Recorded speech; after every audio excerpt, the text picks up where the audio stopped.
अवधूत चिंतन श्री गुरुदेव दत्त श्री स्वामी समर्थ। तुम्हा सगळ्यांचं स्वामी श्रद्धा वृक्षांवर खूप खूप मनापासून स्वागत। तर आजपासून गुरुचरित्र पारायणाला सुरुवात झालेली आहे। आज पारायणाचा पहिला दिवस आहे। गुरुचरित्र पारायण हा 5वा वेद मानला जातो। हा साधा सुद्धा ग्रंथ नसून एक दैवी शक्तीने भरलेला हा ग्रंथ आहे आणि या ग्रंथाचे पारायण करताना आपल्याला काही नियम आहेत, जे नियम पाळून आपल्याला हे पारायण करायचं असतं। त्या नियमांमध्ये ब्रह्मचर्य पालन, परान्न वर्ज्य आणि असे बरेचसे नियम आहेत। ही माहिती तुमच्यासोबत मी शेअर केलेली आहे। आजच्या व्हिडिओमध्ये आपण बघणार आहोत की हे पारायण करत असताना आपल्याला खाण्याचे सुद्धा काही नियम आहेत। काय खावं, काय खाऊ नये, कोणत्या भाज्या तुम्ही खाऊ शकता, कोणत्या भाज्या खाऊ नये, त्याचबरोबर उपवास करावा का, उपवास आला तर काय खावं काय नाही, ही सगळी माहिती आपण आजच्या व्हिडिओत बघणार आहोत। सगळ्यात महत्त्वाचं आहे बघा, हे पारायण सुरू असताना उपवास करावा का हा बऱ्याच जणांना प्रश्न पडतो। तर ह्या 7 दिवसामध्ये तुम्हाला कुठल्या प्रकारचा उपवास करायचा नसतो। तुम्हाला व्यवस्थित भाजी चपाती किंवा भाजी भाकरी तुम्हाला ग्रहण करायचं असतं। आता बऱ्याच जणांना हा प्रश्न पडतो की एक धान्य घ्यायचं असतं, एक धान्य फराळ आपल्याला करायचं असतं। एक धान्य घ्यायचं म्हणजे काय बघा, आज तुम्ही पहिल्या दिवशी चपाती खाल्ली, गव्हाच्या पिठाची चपाती तुम्ही पहिल्या दिवशी खाल्ली, तुम्हाला 7 दिवस तुम्हाला चपातीच खायची आहे। किंवा तुम्ही पहिल्या दिवशी जर भाकरी खाल्ली ज्वारीची किंवा बाजरीची, तर तुम्हाला 7 दिवस तुम्हाला भाकरीच खायची आहे। याला एक धान्य घेणं असं म्हणतात। त्याचबरोबर तुम्ही भाज्या ज्या काही आहेत ते तुम्ही भाज्या अदलून बदलून खाऊ शकता। आता भाज्यामध्ये तुम्ही काय काय ग्रहण करू शकता तर बघा, पालेभाज्यामध्ये तुम्ही लाल माठ, हिरवा माठ, राजगिरा, पालक, करडे, कोथिंबीर, कढीपत्ता या ज्या काही भाज्या आहेत तुम्ही घेऊ शकता।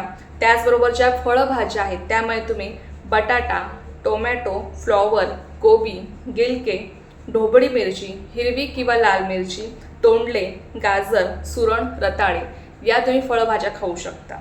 त्याचबरोबर बघा, तुम्ही सगळ्या प्रकारची फळे सुद्धा ग्रहण करू शकता, फक्त त्यामध्ये कडू फळे तुम्हाला वर्ज्य करायची आहे। त्याचबरोबर भाजी बनवत असताना तुम्हाला तेल कोणतं वापरायचं आहे तर तेलामध्ये तुम्हाला सूर्यफूल किंवा करडेचं तेल तुम्हाला वापरायचं आहे। शेंगदाणा तेल किंवा सोयाबीन तेल तुम्हाला वापरायचं नाही। त्याचबरोबर बघा, भाजी बनवत असताना तुम्हाला त्यामध्ये काय घालायचं आहे आणि काय नाही। तर सगळ्यात प्रथम भाजी बनवत असताना तुम्हाला कांदा लसूण वर्ज्य करायचा आहे।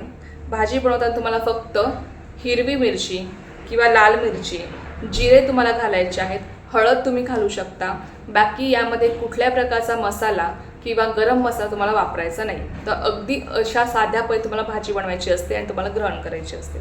त्यानंतर बघा, तुम्ही दूध, दही, ताक घेऊ शकता। त्याचबरोबर तुम्ही पारायण काळामध्ये तुमचा उपवास आला, आता कोणाला मंगळवार असतो, कुलदेवीचा उपवास असतो किंवा कोणाला गुरुवारचा उपवास असेल, जर तुम्हाला पारायण काळामध्ये जर उपवास आला तुम्हाला काय खायचं आहे।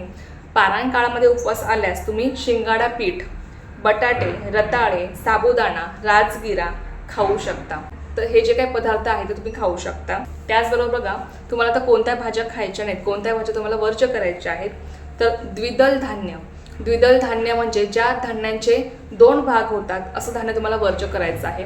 जसं की कुठल्या प्रकारचे डाळी किंवा शेंगदाणे याचे 2 भाग होतात ते तुम्हाला वर्ज्य करायचे आहेत। कडधान्य, शेंगदाणे, डाळी तुम्हाला खायचे नाही आहेत।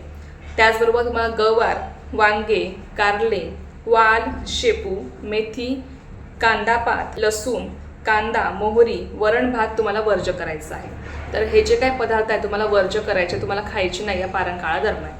त्याचबरोबर तुम्ही चहा घेऊ शकता किंवा कॉफीसुद्धा घेऊ शकता। त्याचबरोबर बघा, जे पित्तकारक पदार्थ आहेत, वातकारक भाज्या आहेत किंवा बाहेरचे पदार्थ किंवा कुठल्या प्रकारचा मैद्याचे पदार्थ तुम्हाला खायचे नाहीत या पारायण काळादरम्यान।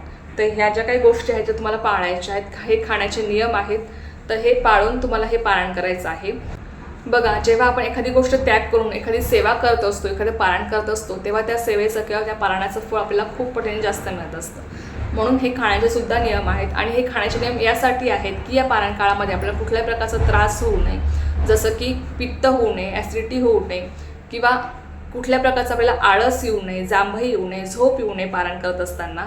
तर त्यामुळे हे खाण्याचे नियम आपल्याला गुरुमाऊलींनी सांगितलेले आहेत आणि ते आपल्याला पाळणं बंधनकारक आहे। त्यामुळे बघा, हे 7च दिवस आहेत जे आपल्याला हे नियम पाळायचे आहेत आणि हे नियम पाळून आपल्याला पारायण करायचं आहे। त्याचबरोबर तुम्हाला दोन्ही वेळेस नैवेद्य दाखवायचा असतो। जी पारायण करणारी व्यक्ती आहे तिने गुरुचरित्र ग्रंथाला तुम्हाला दोन्ही वेळेस नैवेद्य दाखवायचं आहे। नैवेद्य काय दाखवावा तर जी पारायण करणारी व्यक्ती जे काही खाणार आहे भाजी चपाती ते तुम्हाला नैवेद्य म्हणून दाखवायचं असतं। दोन्ही वेळेस मला आरतीसुद्धा करायची असते। तर अशा पद्धतीने तुम्हाला हे पारायण करायचं आहे. बाकी जे काही नियम आहेत ते तुम्हाला मी शेअर केलेले आहे, ती माहिती तुमच्यासोबत मी शेअर केलेली आहे. तो पण व्हिडिओ तुम्ही बघू शकता जेणेकरून तुम्हाला संपूर्ण माहिती मिळेल. तर आजच्या व्हिडिओमध्ये फक्त एवढंच होतं.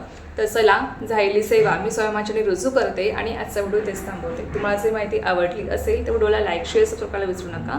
पुन्हा भेटूया अशाच एका व्हिडिओसोबत किंवा विषयासोबत. तोपर्यंत सर्वांना श्री स्वामी समर्थ. जय जय स्वामी समर्थ.